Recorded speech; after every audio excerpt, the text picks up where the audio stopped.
This bonus episode of Henry Wilson and the Civil War features my full interview with Professor Nicole Etcheson on the history of Kansas and the Bleeding Kansas Affair.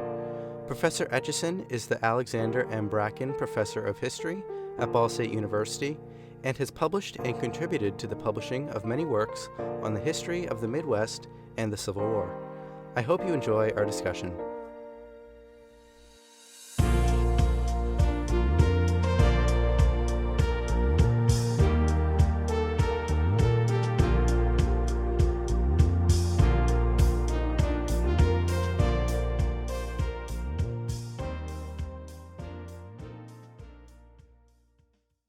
I'm Nicole Etcheson. I am the Alexander M. Bracken Professor of History at Ball State University.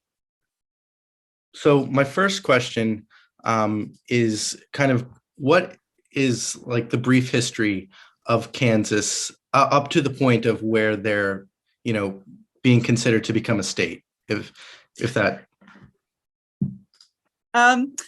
Kansas was part of the Louisiana Purchase, and it was in the northern part of the Purchase that under the Missouri Compromise Act of 1820 was not supposed to have slavery. Slavery was prohibited from going into the northern part of the Louisiana Purchase. However, people in Iowa and Missouri wanted to move westward into that northern part of the Purchase, and Congress had not organized any settlement there. There were Indians living out there, but Congress had not organized a territorial government. Stephen Douglas, the Illinois senator who was chairman of the Senate Committee on Territories, wanted to organize that territory as well. And there were a series of failed bills that were introduced that got nowhere to organize that territory west of Iowa and Missouri. So in the winter of 1853, 1854, Douglas introduced what becomes the Kansas-Nebraska Act.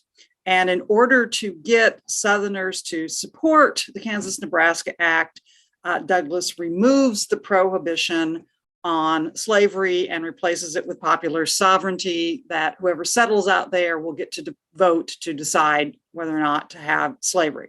It makes Kansas-Nebraska very controversial, but it gets the Southern support and the legislation passes. Then the brief history of what happens next up to statehood is quite a mess. The people moved out there. Numerous elections were held. Those elections involved a lot of fraud and frequently violence. And so there was a congressional investigation in the summer of 1856.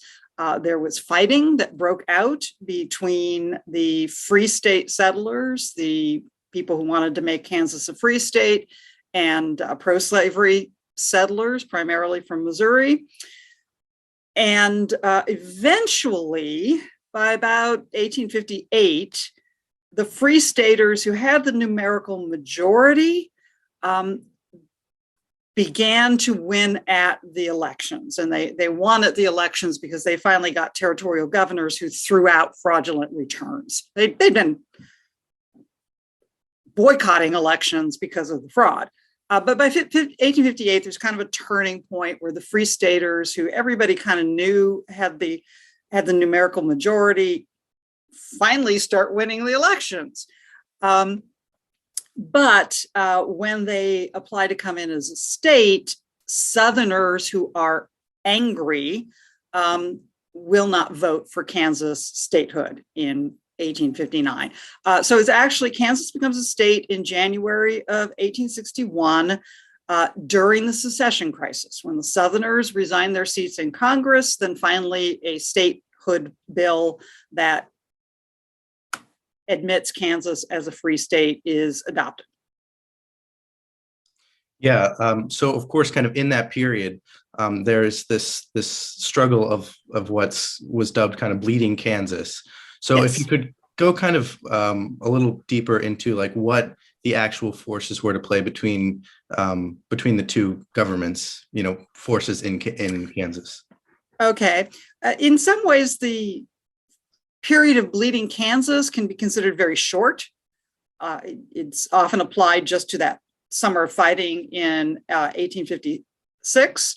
There's a little outbreak of fighting in 1858 in southeastern Kansas, and then during the Civil War, the Kansas-Missouri border is very, very bloody. But usually when we say Bleeding Kansas, we mean that summer of 1856. And the fighting broke out in Kansas in the spring of 1856 because of the problems created by popular sovereignty and by those early elections. So the crucial election that kind of sets up Bleeding Kansas is the spring of 1855. It's the election of a territorial legislature. And actually, the pro-slavery settlers might have legitimately won that election because it's early in the migration. People haven't gotten into Kansas, but they cheated. The Missourians crossed over the river in droves. They organized in parties. They went all through the territory. There was a lot of fraud at that 1855 election. And there was so much fraud, it got national attention, and which provoked the congressional investigation that occurred in 1856. So 1855, the pro-slavery party overwhelmingly won the control of the territorial legislature. And to give you an idea of the scope of the fraud, the election was in March. A month before that, there had been a territorial census. In February 1855, the territorial census said that there were 2,905 voters in Kansas. The election totals for the pro-slavery candidates in the March election were 5,000 and 6,000 votes. So twice the number of voters that are actually in the territory.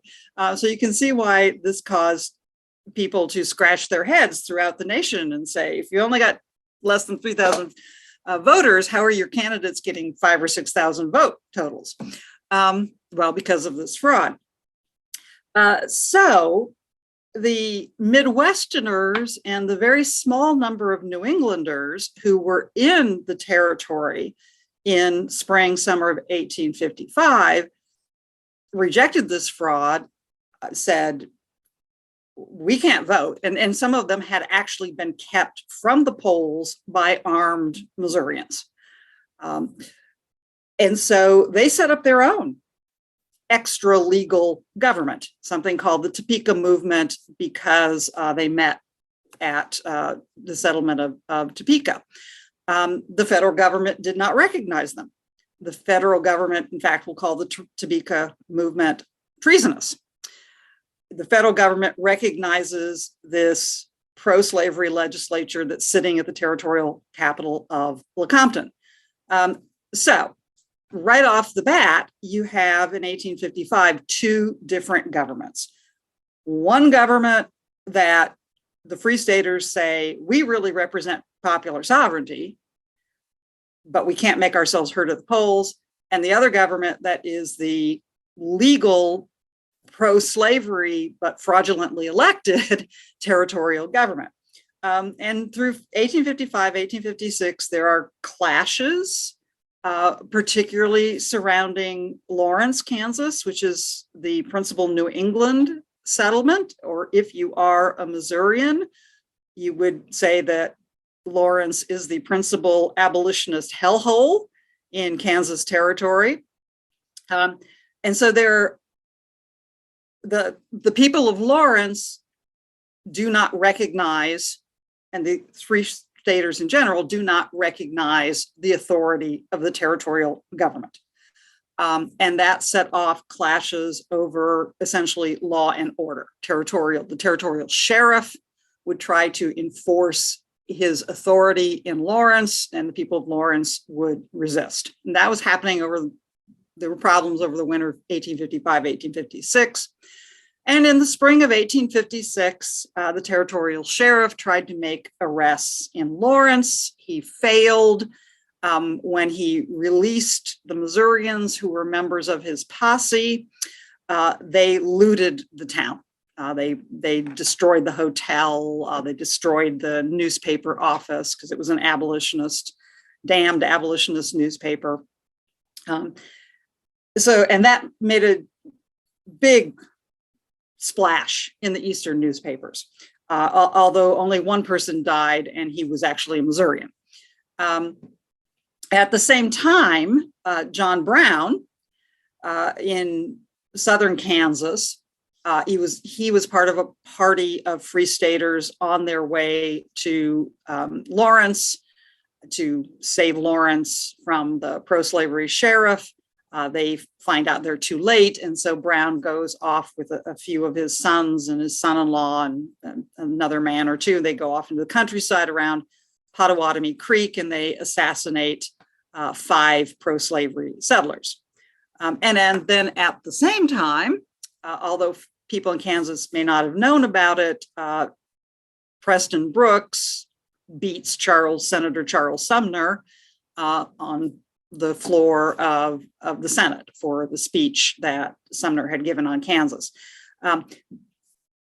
But it's principally in Kansas territory, the attack on Lawrence and the Pottawatomie massacre that set off this guerrilla fighting. So you've got small armed bands, some of them free staters, including one led by John Brown, some of them led by pro-slavery men like Henry Titus, and they're running around the territory and they're shooting at each other. And the territorial governor is utterly incompetent. He does not have the respect of the army. So he sends messages to the army, and the army says, we don't, they find excuses. We don't take orders from you. We need these orders from somebody else. And so what happens in the fall of 1856, a new territorial governor is sent in, and he is John Geary. He is 6'4". He's just a huge guy. He's a veteran of the war with Mexico. He's a veteran. He was Gold Rush mayor of San Francisco. He's also very decisive, and he tells the army, I don't care if they're free state or pro-slavery, arrest them if they're out in the countryside shooting at each other. And the army trusts this guy. He has their back in the way that the previous territorial governor did not. And so the army begins to shut down these guerrilla groups who are willing to shoot at each other, but less willing to shoot at the United States Army. Great, yeah. And, going into kind of the next election cycle of 1858, part of the context is, Henry Wilson played a big role in kind of raising funds for that back in Massachusetts and in the North. And it seems that the election of 1858 was more robust than the previous election. Although, could you kind of go into some of the oddities that still remained within the result? Okay. Yeah, so you're talking about the Kansas elections? Yes, yeah. Okay. Well, there were frauds. In 1858, the issue was, again, the election of a territorial legislature. And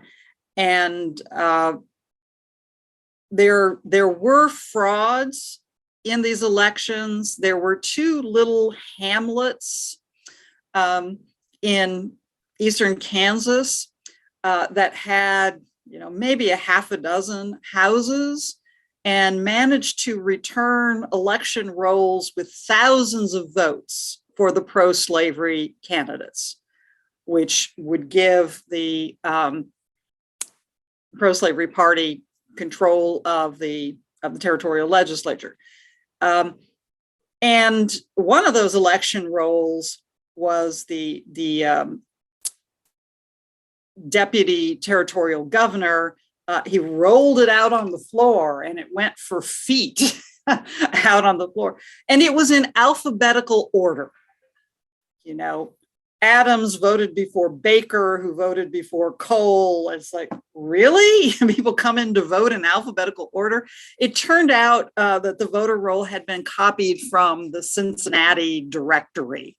And so in 1858, the territorial governor was actually the assistant territorial governor, because the territorial governor was out of the territory, but the assistant territorial governor said, this is clearly a fraud.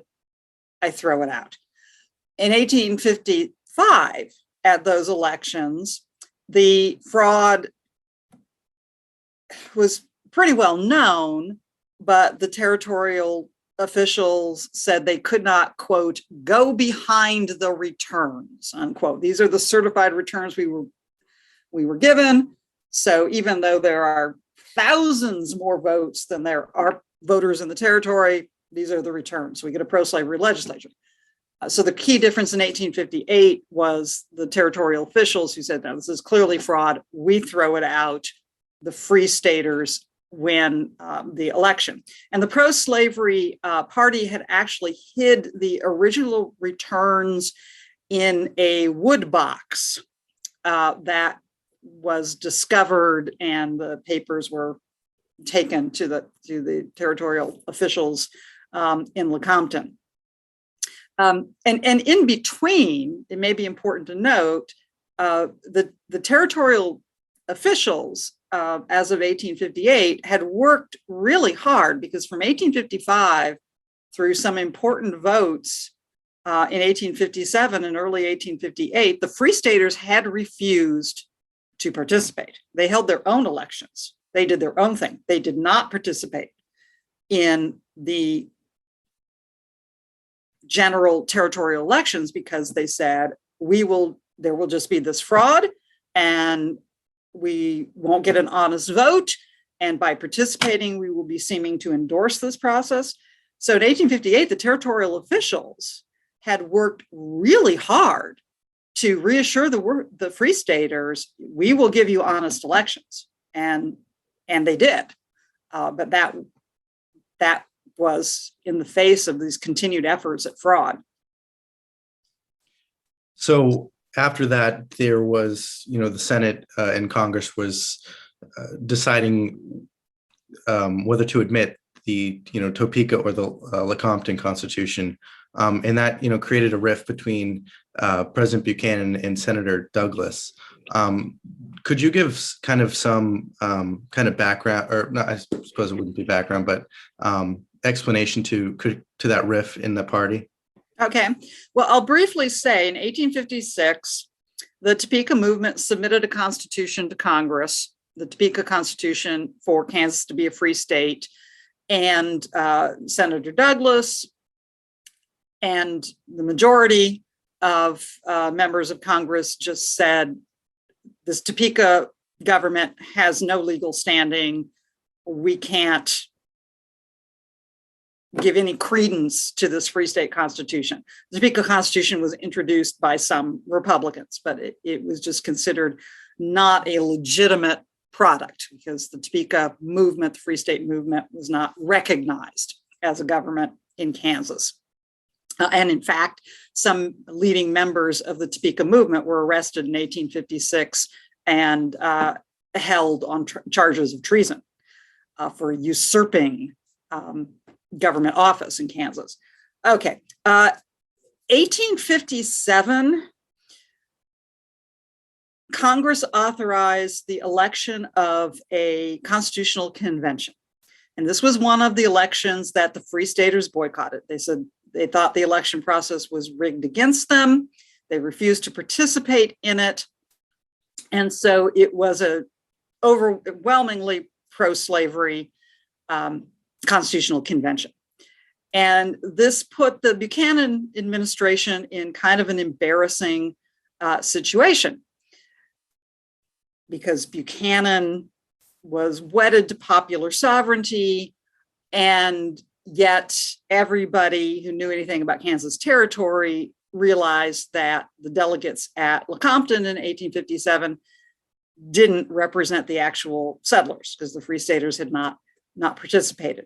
And Buchanan actually sent an administration official out to the Lecompton Constitution to persuade the delegates to submit the Constitution for ratification, because they were going to write a pro-slavery constitution. But if there were a ratification election, then that would be another chance for the Free Staters to have their say.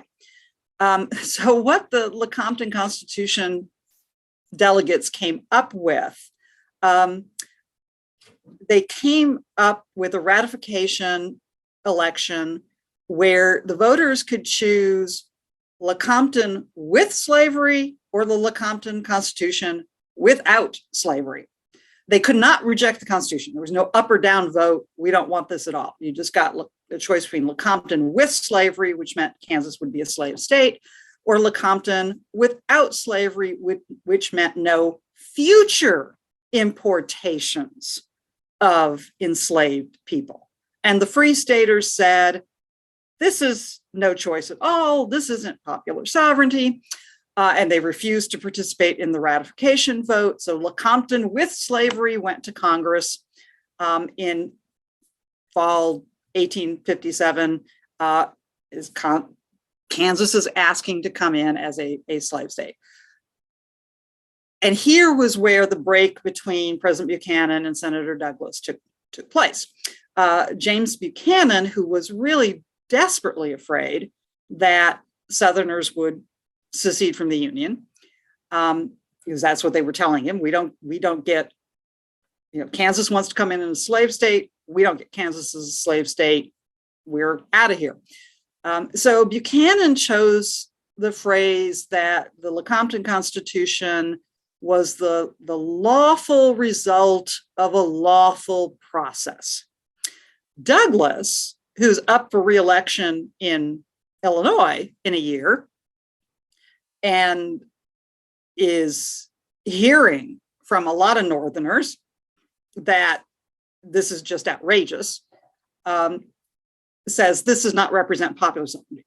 And Douglas chooses not to separate, to support the admission of Kansas under the Lecompton Constitution. And they have a meeting. Senator Douglas goes to see President Buchanan because Buchanan was lobbying Democrats really hard. And there are stories that administration officials are offering congressmen bribes to vote for the Lecompton Constitution. One congressman says that he's invited in by the president and reminded that his father has a patronage job that might be lost if the son doesn't vote the right way. I mean, Buchanan was really twisting arms, and the administration was engaging in some unethical practices, shall we say, and outright bribery. But Douglas meets with President Buchanan, and the famous story goes that Buchanan tells Douglas to beware the fate of Talmadge and Reeves, who were two Democratic Party functionaries back in the 1820s, 1830s, who got on the wrong side of Andrew Jackson, and Andrew Jackson destroyed them. And supposedly Douglas's reply is, I would ask you to remember, Mr. President, that you are not Andrew Jackson. Now, recent scholarship, it's a great story. Recent scholarship has said that exchange probably did not take place. But it is certainly the case that Buchanan tried to pressure Douglas into supporting Lecompton, and Douglas was, whether he made the cutting remark that you're no Andrew Jackson, I'm not afraid of you, he did not change his position. And the result would be two results, I guess, for Douglas. When he's up for re-election in 1858, running against Abraham Lincoln, the Buchanan Democrats campaigned against him. They really tried to defeat Douglas, to punish him. And then the other result for Douglas is at that point, he cannot get Southern support. When he will not support Lecompton, he loses the South, which will have repercussions in 1860 when the Northern Democrats want to nominate Douglas for president. Southern Democrats walk out. And that's why you get the break in the Democratic Party. The result of the Lecompton saga is that President Buchanan cannot get it through Congress. if it had gone up for a vote, Northern Democrats were not going to vote for this. Douglas was not the only one who was saying, no, this is a bridge too far. We're not dying on the little Compton Hill. Our voters at home won't take this. And so the president, who staked everything on getting Kansas in as a slave state, Northern Democrats, Congressman William English of Indiana, has to come up with a face-saving way to get Buchanan out of this situation where Lecompton's going to be voted down, and it's going to show the president has no influence. So what they come up with is something called the English Compromise in 1858, and English and his supporters purport to find an irregularity in the land grant that Kansas is asking for under the Lecompton Constitution. So Congress votes to send Lecompton back to Kansas territory for the voters to vote on it because of the land grant. And it's nothing to do with slavery. So as I said, everybody knows the real issue is slavery, but they can't admit that because that makes the president look bad. So 1858, Lecompton goes back to Kansas. There's another ratification vote. The territorial officials have established their credibility with the Free Staters, that there will be an honest vote. So the Free Staters turn out, and I think the expression one person uses is that they slaughter Lecompton. It's like an 11,000 vote against Lecompton to 2,000 in support. Yeah, so following this is, of course, the Civil War. What are kind of the lasting effects of this entire drama on, pushing America right to the brink of, electing Lincoln, and then, of course, secession?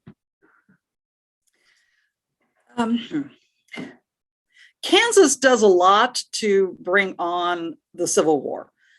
First of all, it's this continual issue throughout the 1850s, from 1854 up until at least 1858, 1859. And